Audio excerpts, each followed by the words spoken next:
አባዬና ዳጣማ የሆነ ነገር አላቸው። እዚህ መኪና ውስጥ ሁልጊዜ ቁጭ ብሎ ያወራሉ። ዳጣ ምን እያለችው ነው እንደዚህ የሚሆንላት? አንቺን ስወልድ የታመምኩትን ህመም የተንገላታሁትን መንገላታት ብታውቂ ኖሮ እኔ እናትሽ ቀና ብለሽ ባላልሽ ነበር። አንቺን ስወልድ ያፈሰስኩት የተንገላታሁትን መንገላታት ባየሁሽ ቁጥር እንደማ ምን አጉድዬበት ሌላ ሴት ጋር ሄድክ? ሴቷ ለምን ይሄን እናደርግ ለሚሉ ጥያቄ አሳ ጎርጓሪ ዘንዶ ያወጣል እንደሚባለው እንግዲህ አበጌልም የአቶ ደረጀንና የዳጣን ሚስጥር አውጥቻ አደባባይ ላይ አሰጠዋለሁ፣ ሁለቱንም እበቀላቸዋለሁ በማለት እንግዲህ ከአርጁን ማይክሮፎን በመቀበል እንዲሁም ደግሞ መኪና ላይ ደብቃ ነበረ። በስተመጨረሻም እንግዲህ ቤቱን ሊያመሰቃቅል እንዲሁም ደግሞ ከማርታ ጋር ሊያለያያቸው የሚችል ከባድ ነገር አሁን ላይ ተፈጥሯል ማለት ነው። ሰላም እና አቶ ደረጀም እንግዲህ ማርታ ወደ ሆስፒታል እንዲወስዳትና ማንም ሰው እንደሌላት እንዲሁም ደግሞ ረዳት እንደሚያስፈልጋትም ጭምር ነግረው ነበረ። እሱም እንግዲህ ከዚህ ቤት ውጪ ወታ መውለድ ይኖርባታል በማለት ማርታን ሲጠይቃት ነገር ግን እሱ ፍቃደኛ እንዳልሆነችና እሱም ደግሞ እሷን ሊያወራት እንደሚፈልግም ጭምር እንግዲህ ለማርታ እየነገራት ነበረ። ከባድ ሚስጥር አሁን ላይ ወጧል ማለት ነው። በሌላ በኩል እንግዲህ ወይዘሮ ማርታ ዳጣና እንዲሁም ደግሞ ናታን ሲሳሳሙ እጅ ከፍንጅ ይዛቸዋለች ማለት ነው። ቤቱ እንግዲህ በአንድ እግሩ የሚቆምበት ከባድ ነገሮችም እንዲሁም ደግሞ ደስ የሚሉም ነገሮች ተፈጥረዋል ማለት ነው። ሰላም ጤና ይስጥልኝ ውድና የተከበራችሁ የቻናሌ ቤተሰቦች ተወዳጁን ድራማ ዳጣ ቀጣይ ክፍል ወደ እናንተ ይዤላችሁ መጥቻለሁ። በዚህ ክፍል ላይ ብዙ ነገሮች ተፈጥረዋል። ቀጣይስ ምን ሊፈጠር ይችላል የሚለውን ነገር የምናወራ ነው የሚሆነው። ታዲያ ተወዳጆች ቪዲዮውን ሲጀምሩ ላይክ እንድታደርጉና እስከ ቪዲዮ ፍጻሜ አብራችሁ እንድት በአክብሮት እየጋበዝኳችሁ ወይዘሮ ማርታም እንግዲህ በስተመጨረሻ አቶ ደረጀን ሰላምን ወደ ሆስፒታል እንዲወስዳት እንዲሁም ደግሞ ቼክአፕ እንዳላት ረዳትም እንደሚያስፈልጋትም ጭምር እንግዲህ እየነገረችው ነበረ።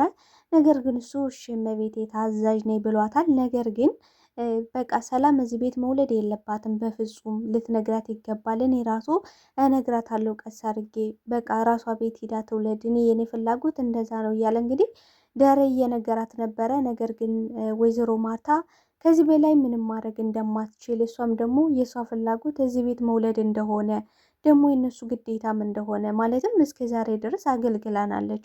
አሁን ላይ ደግሞ እሷ በዚህ ሁኔታ ላይ ሆና አይ ከቤታችን ውጭልን ማለት አንችልም። ስለዚህ ምንም ማድረግ ስለማልችል እኔ አሁን ላይ ቀስ አድርገ መኪና ላይ ስትሄዱ አውራት ብለዋለች ማለት ነው። ስለዚህ መኪና ላይ እንግዲህ አበጌል ምን አድርጋለች? በቃ የዳጣንና የአባቴ ሁኔታ ምንም ደስ የሚል ነገር የለውም። ምክንያቱም ከእሷ ይልቅ እኮ እኔ ነኝ ከዚህ ቤት እንድወጣ የሚፈልገው እና የሆነ ነገር ቢኖራቸው ነው። የሆነ የተደበቀ ሚስጥር አለ በመካከላቸው። ይች ልጅ ወይ ልጁ ናት ወይ ደግሞ የሆነ የተደበቀ ሚስጥር ይዛበታለች። ስለዚህ ይህን ነገር የግዴታ ማረጋገጥ አለብኝ።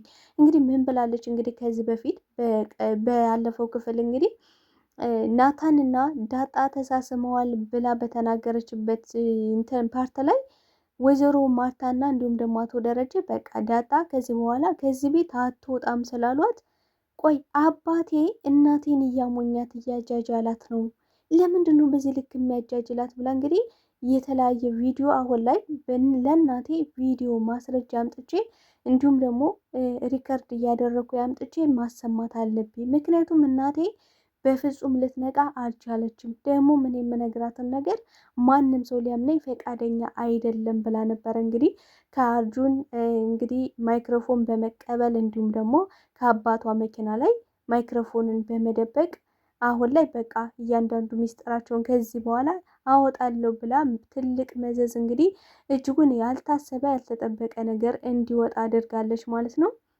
እንግዲህ አቶ ደረጀም ሰላምን ነይ በማለት እንግዲህ መኪና ላይ ነበረ ቀጥታ የሄዱት። ሲሄዱ እንግዲህ ምን ሊያወሩ ይችላሉ አብረን የምናይ ይሆናል። በጣም ከባድ ነገር ነው።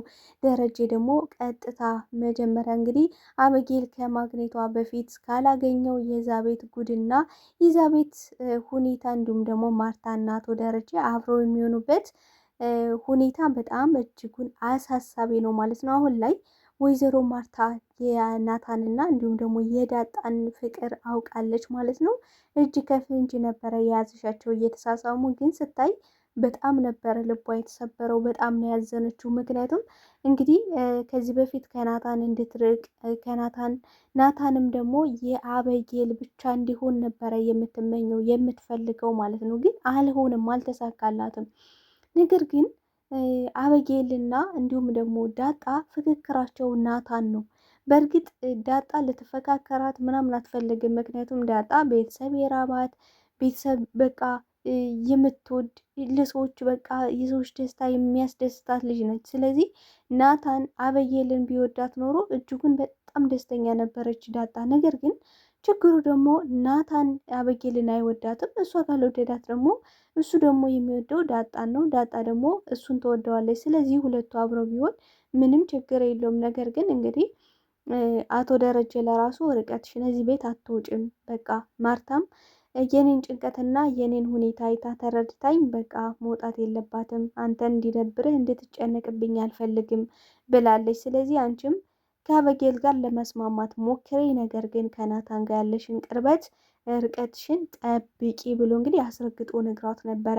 እንግዲህ አበጌልም እንደለመደችው ምን አድርጋለች? ዳጣን ለማናደድ ከናታን ክፍል በመግባት የተፈጠራ ታሪክ እየነገረች እንግዲህ በጣም የሚያሳዝን እንዲሁም ደግሞ ሰዎች እንደሚጠሏት ማንም ሰው ሊወዳት እንዳልቻለ እሷ ግን በቃ ጥሩ ሰው እንደሆነች ደግሞም ለእውነትና ለሀቅ እንደምትቆም ጭምር እንግዲህ ለናታን እየነገረች እየሞላችው ነበረ። በጎን ግን ምን ብላታለች? ውሃን ሂጅና ዳጣን ጥረት ብላለች። ያን ያደረገችው ለምንድን ነው ካልን ዳጣ ያን ሁሉ ነገር እያወሩ እንድትሰማና ዳጣ ተናዳ ለሱ ክብር እንደሌላት እሱን ደግሞ እንደምጠላው ልታየው እንደማትፈልግም ጭምር ለናታን ማረጋገጥ ፈልጋ ነበረ ማለት ነው። ስለዚህ ዳጣ ስትሄድም እንግዲህ እያወሩ ነው፣ እንዲሁም ደግሞ እቀፈኝ እያለችው ነበረ። የሚያሳዝን ታሪክ ሰምታ በቃ እቀፈኝ እባክህ ናታን፣ ምክንያቱም እኔ አልቻልኩም፣ ሁሉም ሰው ይጠላኛል። ቆይ እኔ ግን ምን አድርጌ ነው? እኔ የሚያስጠላ ፊት አለኝ? ቆይ አንተ ራሱ ከዛች ከዳጣ እኔን የጠላኝ ለምንድን ነው? እሷን ወደህ እኔን ደግሞ የጠላኝ እኔ ምን ነው የሚጠላው ስላት፣ አይ እሱም ማንም ሰው ሊጠላት እንደማይችል እንደገና ደግሞ ሁሉም ሰው ሊወዳትም ሊጠላትም እንደማይችል ምንም ብትሰራ የሰው ልጅ ሊተቻት እንደሚችልም ጭምር እንግዲህ እየነገራት ነበረ። እሷም እንግዲህ ዳጣ ስትሰማ በጣም ተናዳለች። መጨረሻ ላይ ግን ማን እንደጠራት አውቃለች ማለት ነው። እንግዲህ ውሃ ያለቻት ናታን ይጠራሻልና ወደ ናታን ክፍል ላይ ነበር ያለቻት ማለት ነው። ስለዚህ በስተ መጨረሻ ግን እንግዲህ ኤቢ ቀፈኝ በቃ እያለች እንግዲህ ያዞንባን እያነባሽ ናታን ሳይግባት ዳጣም ምን እያደረጉ ነው ብላ ከፍታ ገብታለች ማለት ነው። ለመናገር ዳጣም ትንሽ ቅናት ቢጤ ነገር ይዟታል። ምክንያቱም እንዴት ሊሆን ይችላል? በቃ እሷን እንዲያቅፋት አትፈልግም አሁን ላይ። ምክንያቱም ዳጣ ወዳለሁ አፈቅራለሁ ብላ ፍቅሩን ተቀብለዋለች። እንደገና ደግሞ ከእሷ ጋር እንዲሆን እንጂ ከቷ ጋር እንዲሆን በፍጹም አትፈልግም ማለት ነው። በዚህ አጋጣሚ እንግዲህ ስትገባ ተቃቅፎ ነበረ። በጣም ነው ናታን የደነገጠው። ፊቱ ራሱ ረመጥ ነው የሆነው። ምክንያቱም እንዲህ በፍጹም ማን የጠራኝ ታዲያ? ረበሽኳቸው እንዴ? ታዲያ ለምን አስጠራኝ? ከእሷ ጋር ሆነ ለምን አስጠራኝ ስላት በጣም ነው የደነገጠው። እሱ ራሱ ገብቶታል፣ አበጌ እንዳስጠራሻት ገብቶታል ማለት ነው። ስለዚህ በቃ ውጭልኝ ነበር ያላት። ቀጥታ ውጭልኝ፣ ላይሽ አልፈልግም ነበር ያላት። እንግዲህ ወይዘሮ ማርታም አበጌ ዳጣ እንደማትወጣ ስትነግራት አበጌ ቤቱን ቀውጢ ነበር ያደረገችው፣ ራሷ ላይ በር በመዝጋት እንዲሁም ደግሞ ሊሰሟት እንዳልቻሉ የራሳችሁ ጉዳይ ከፈለጋችሁ አገብታችኋቸው ከዚህ ቤት ማኖር ትችላላችሁ በማለት እንግዲህ ማርታን ስትናገራት ማርታ በጣም ነው የተናደደችው። እሳት ኮንታክት ነው የሆነችው። ምክንያቱም እንግዲህ ከባለፈው ቪዲዮ ላይ ምን ብያችሁ ነበረ? ማርታ የወለደቻት አበጌልን ተደፍራ ነው ብያችሁ ነበረ። ስለዚህ አሁን ላይ ምን አለቻት አበጌልን?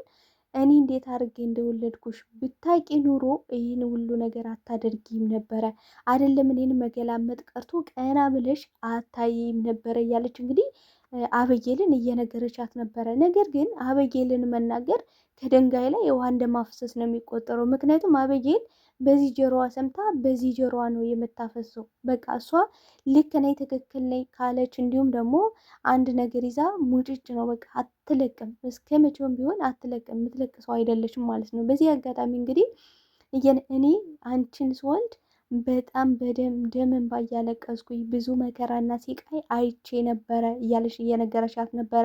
እንግዲህ በባለፈው ክፍል አቶ ደረጀን ምን ብለዋለሽ? እውነቱን ሀቁን ስለ ዳጣ ሊነግራት ነበረ። ስለዚህ አንዳንድ እውነቶች መውጣት አለባቸው ብለሽ ታስቢያለሽ ስላት፣ አይ በፍጹም መውጣት የለባቸውም። ምክንያቱም አንዲት ሴት ለምሳሌ ተደፍራ ብትወልድ ተደፍሬ ነው የወለድኩኝ ብላ ለባለቤቷ ልትነግረው አትችልም። እንደገና ደግሞ ተደፍራ የወለደቻትን ልጅም ልጄ እኔ እኮ አንቺን የወለድኩሽ ተደፍሬ ነው ብላ ቃል በቃል ድፍረት ኑሯት ልትናገር አትችልም ብላ እንግዲህ ለደረጀ ስትነግረው ሰምተናል ማለት ነው። ስለዚህ ዳጣ አሁን ላይ የአቶ ደረጀ ልጅ ብትሆን ወይዘሮ ማርታ አይከፋትም ማለት ነው። ምክንያቱም ምን ብለዋለች እንግዲህ ለደረጀ ያነ ሲሳይ ተብዬው ለምንድነው ይችን የመሰለ ጣፋጭ ልጅ የማይፈልጋት?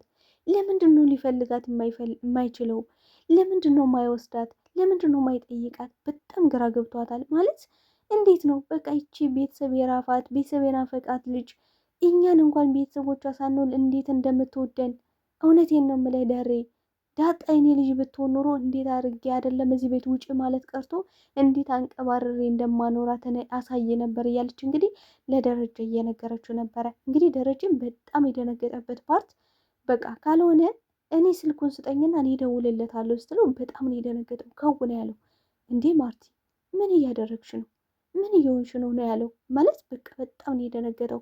እንደዚህ አፋጥጣ ጠይቀዋት አቅም እንግዲህ ደረጀ እያላት ያለ ሲሳይ ዝም ብሎ የፈጠረው ስም እንጂ ሲሳይ የዳጣ አባት ሆኖ አይደለም። ትክክለኛ አባቷ እንግዲህ አቶ ደረጀ ነው ማለት ነው።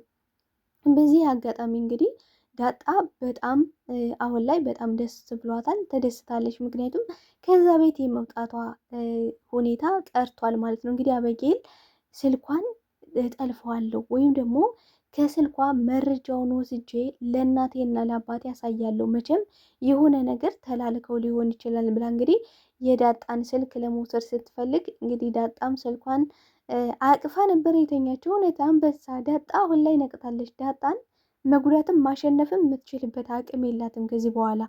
ነገር ግን አሁን ላይ እጅጉን ከባድ የሚያደርገው ከባድ ቦምብ የሚፈነዳው እንግዲህ አቶ ደረጀና ሰላም የሚያወሩትን ወሬ ቀጥታ ከወይዘሮ ማርታ ጋር ካመጣሽው እጅጉን በጣም ምስቅልቅል ሊያደርግ እንዲሁም ደግሞ በጣም ከባድ ነገር ነው የሚወጣው። ግን እኔ እንደሚመስለኝ አቶ ደረጀ ቀድሞ ይህን ነገር ማወቅና ማየት አለበት ብዬ ነው የማስበው። እንግዲህ ሰላም ውሃን ምን ብላታለሽ? አሁንማ በቃ ወንድ ልጅ እያመጣሁልሽ ነው ወንድም አለሽ ስትላት ወንድም እየመጣልኝ ነው ብዬ ሂጄ ልነግራት ነው ብላ እንግዲህ በራ ልትሄድ ነበረ። ነገር ግን ምን ብላታለች ሰላም? አረ ውሃዬ በቃ ተረጋጊ፣ አንቺም ለአንቺ መናገር እኮ በቃ ማበድ ነው ብላ እንድትረሳ እያደረገሻት ነበረ። አሁን ላይ አቶ ደረጀና እንዲሁም ደግሞ ሰላም ሊያወሩት የሚችሉት ነገር ምንድን ነው? የዛን ቤት ሊያፈነዳውና እንዲሁም ደግሞ ሊያቃጥለው የሚችለው ነገር ዳጣንና እንዲሁም ደግሞ ወይዘሮ ማርታን አፋቸውን ሊያስጭነው የሚችለው ነገር ምንድን ነው ካልን ቀጥታ ሰላም የምጠይቀው ስለ ልጇ ነው ማለት ነው። ስለ ልጇ ቆይ የልጅ ጉዳይ ምን ደረሰ? ስለ ልጅ ምን እያሰብክ ነው? ምንስ ልታደርግልኝ ነው? እንግዲህ ደረጀ ምን ብሏል? ስለ እዚህ ቤት እንድትወጣ እነግራታለሁ፣ በቃ እዚህ ቤት ውጭ መውለድ አለባት ብሎ ነበረ። እንግዲህ በባለፈው ምን ብላለች ሰላም? ከዚህ ቤት ውጭ የምትለይ ከሆነ ሁሉንም ነገር ለማርታ እናገራለሁ ብለዋለች ማለት ነው። አስረግጣን የነገረችው ምክንያቱም በቃ እኔ እዚህ የተቀመጥኩት የቤት ሰራተኝነት ተመችቶ ተስማምቶኝ ሳይሆን እኔ ልጅን እየጠበቅኩ ነው። ልጅን ካገኘው ማቄን ጨርቄን ሳልል ከዚህ ቤት ጥቅልል ብዬ እወጣላለሁ፣ ብቻ አንተ ልጄን አገናኘኝ ብለው ነበረ። እሱም እንግዲህ በቃ ከዚህ ቤት ቆይ እስከምትፈልጊው ሰዓት፣ ማርታን ደግሞ እኔ ያሳምናታለሁ፣ ነገር ግን ልጆችንና ባለቤቴን እያሰብሽ ብሏት ነበረ። አሁን ላይ በራሱ ጊዜ ሌላ መዘዛ መጥቷል ማለት ነው። አሁን ላይ አበጌል ያስቀመጠችው የድምፅ ቅጅ እንግዲህ ምን ሊፈጥር ይችላል? በጣም ከባድ ነገር ነው። ጭራሽ የዳጣ ልጅነት አንሶ ሌላ ጉድና ሌላ መዘዝ እንግዲህ ጭራሽ ዳጣ የሰላም ልጅ መሆኗ እንዲሁም ደግሞ አሁን ላይ የሚወለደው ልጅ የአቶ ደረጀ መሆኑ አሁን ላይ ከሰላም ጋር ያለው ግንኙነት ይጠብቅና እንዲሁም ደግሞ አንድ ያሉት 2 ጊዜ መውለድ ከቻለ ምን ሊታሰብ ይችላል? በጣም ከባድ ነገር ነው። አሁን ላይ ወይዘሮ ማርታ አበጌን የማታምንበት ምንም አይነት ሁኔታ የለም። ምክንያቱም እስከ ዛሬ ድረስ የናታንና የዳጣ ነገር አላመነችም ነበረ። ማለት ግንኙነታቸው እያማረኝ አይደለም፣ እነዚህ ልጆች ናታንና ዳጣ አብሮ መሆናቸው ምንም ደስ እያለኝ አይደለም፣ ስለዚህ ለአባቷ ማወቅ አለባት ስትል ነበረ። ነገር ግን እንግዲህ እንደምታዩት በዚህ መልኩ ክፍት ብሏት፣ እንዲሁም ደግሞ ልጅ የምትናገረው ንግግር ለካ ልክ ነበረች እንድትል አድርጓታል ማለት ነው።